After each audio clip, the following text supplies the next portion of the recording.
Hi aspirants. 98வது Oscar award March 15 நமக்கு list வெளியிட்டிருக்காங்க. இது என்னடா இவ்வளோ லேட்டாக வீடியோ வருதுன்னு நினைக்காதீங்க. ஏன்னா ஃபுல் டீட்டெயில்ஸ் வேணும் இல்லையா, அதுக்காக தான். ஸோ 98வது ஆஸ்கார் விருது பட்டியல் விட்டுருக்காங்க.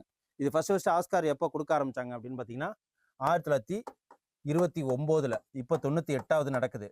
இது வரைக்கும் அதிக படம் எந்த படம் ஆஸ்கார் அவார்டு வாங்கியிருக்குன்னா டைட்டானிக். எத்தனை தடவை அப்படின்னா 11 தடவை.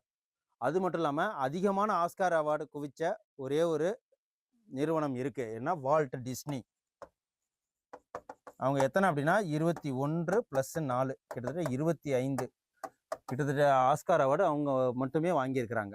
ஹானரரியா ஒரு 4, 21 அவங்க படம் ப்ரொடியூஸ் பண்ணதை எடுத்தது அப்படின்னு சொல்லிட்டு 21 ஆஸ்கார் அவார்டு வாங்கியிருக்கிறாங்க. +4 25. ஸோ இந்த வருஷம் என்ன சிறப்பு அப்படின்னு பார்த்தீங்கன்னா, நம்ம நாமினேஷனில் இந்த வருஷம் சின்னர்ஸ் அப்படின்னு சொல்லிட்டு நம்ம ஒரு ஷார்ட்ஸ் போட்டிருப்போம். 16 இந்த படத்துக்கு 16 இதில் நாமினேட் பண்ணுறாங்க. இது எத்தனை இதில் கொடுக்குறாங்க அப்படின்னா 24 கேட்டகரியில் கொடுக்குறாங்க. சிறந்த நடிகர், சிறந்த நடிகை, சிறந்த டைரக்டர், சிறந்த ஒளிப்பதிவாளர் அப்படின்னு சொல்லிட்டு இதே மாதிரி 24. இப்போ புதுசாக ஒன்று ஏற்படுத்தியிருக்காங்க அப்படின்னா கேஸ்டிங் அப்படின்னு சொல்லுவாங்க. எப்படின்னா ஒரு படத்துக்கு கேஸ்டிங் தேர்ந்தெடுத்து கொடுப்பாங்க தெரியுமா, அவங்க இந்த படத்துக்கு இந்த கேரக்டருக்கு அவங்கவுங்க நடித்தா நல்லாயிருக்கும் அப்படின்ட்டு. அதுக்கு இந்த வருஷம் புதுசாக சேர்த்துருக்காங்க. மொத்தம் 24 கேட்டகரியில் கொடுத்துருக்காங்க.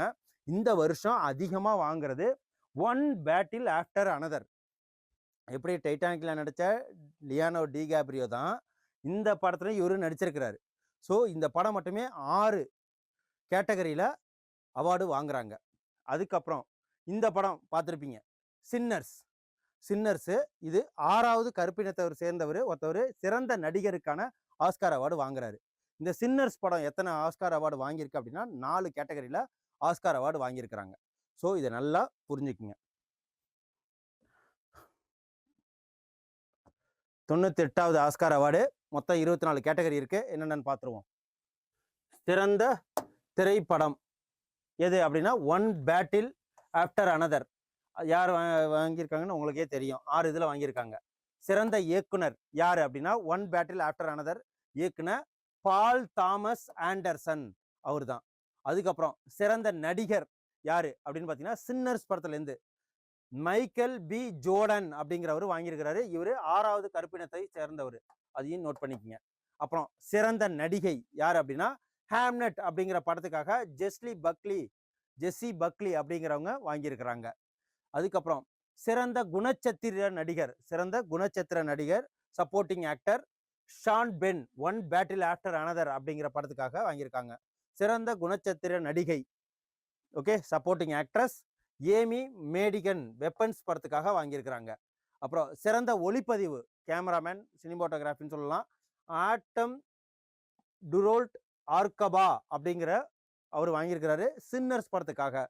அப்புறம் சிறந்த பட தொகுப்பு ஓகே ஸ்கிரீன் பிளேன்னு சொல்லுவாங்க, அதில் One Battle After Another Andy Jurgensen அப்படிங்கிறவர் வாங்கியிருக்கிறாங்க.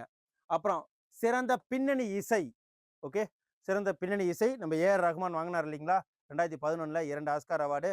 அதே மாதிரி தான் லுட்விக் கோரன்சன் சின்னர்ஸ் படத்துக்காக வாங்கியிருக்கிறாங்க. சிறந்த விஷுவல் எஃபெக்ட் விஎஃப்எக்ஸ் அதுக்கு அவதார் படத்துக்கு கொடுத்துருக்காங்க, ஃபயர் அண்ட் ஆஷ் அப்படின்னு சொல்லிட்டு. அதுக்கப்புறம் சிறந்த தயாரிப்பு மற்றும் கலை வடிவமைப்பு இது யாருன்னா தமரா டெவரல் மற்றும் ஷான் வியூ அப்படிங்கிறது ஃப்ராங்கென்ஸ்டீன் அப்படின்னு படத்துக்காக. அதுக்கப்புறம் சிறந்த ஆடை வடிவமைப்பு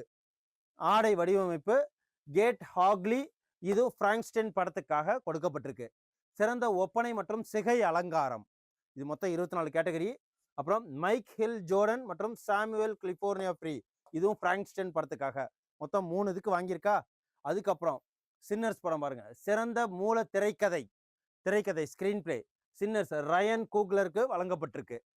சிறந்த தகவல் திரைக்கதை ஓகேவா எல்லாத்தையும் தேர்ந்தெடுக்கிறது One Battle After Another Paul Thomas ஆண்டர்சனுக்கு கொடுத்துருக்காங்க. யார் அப்படின்னா அவர் தான் சிறந்த டைரக்டருக்கும் அவர் தான் வாங்கினாரு. இப்போ சிறந்த தகவல் திரைக்கதைக்கும் அவரே தான் வாங்குறாரு, பால் தாமஸ் ஆண்டர்சன். அவர் மட்டுமே 2 வாங்கியிருக்கிறார்.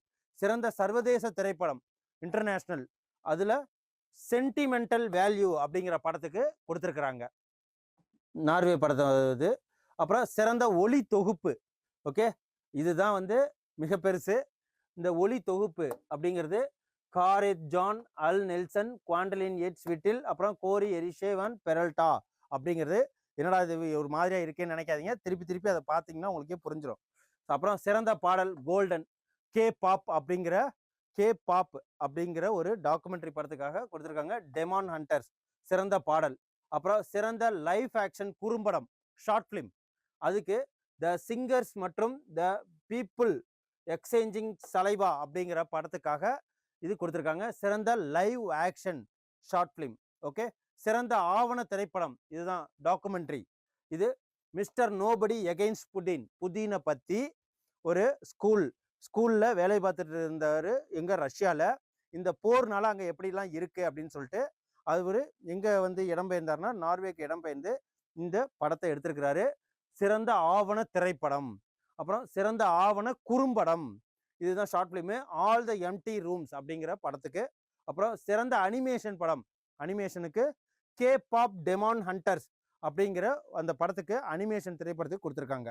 அப்புறம் சிறந்த அனிமேஷன் குறும்படம் ஷார்ட் ஃபிலிம்க்கு The Girl Who Cried Pearls அப்படிங்கிற படத்துக்கு கொடுத்துருக்காங்க. ஸோ இதெல்லாம் ரொம்ப ஈஸியாக இருக்கும். அப்புறம் சிறந்த நடிகர் தேர்வு கேஸ்டிங், அதுக்கு முதல்ல கொடுத்துருக்காங்க எந்த படத்துக்குன்னா ஒன் பேட்டில் ஆஃப்டர் அனதர். யாருக்கு கொடுத்துருக்காங்க அப்படின்னா ஒரு லேடிக்கு, அதான் கசாண்ட்ரா குலுக்கந்தீஸ். ஸோ இந்த பிடிஎஃபை உங்களுக்கு கீழே வீடியோவில் அட்டாச் பண்ணுறோம். இந்த வீடியோவை ஒரு 2-3 தடவை பாருங்கள், மனப்பாடம் ஆகிடும். அட் த சேம் டைம் இந்த பிடிஎஃபை டவுன்லோட் பண்ணிக்கங்க. 2 times ரிவிஷன் பண்ணிங்கன்னா இந்த வாட்டி ஆர்ஆர்பி எஸ்எஸ்சியில் கேட்கறதுக்கு நிறைய சான்ஸ் இருக்குது, டிஎன்பிசியோட கேட்க சான்ஸ் இருக்குது. நன்றி, வணக்கம். Send a map. You dare to dream, we care to accomplish.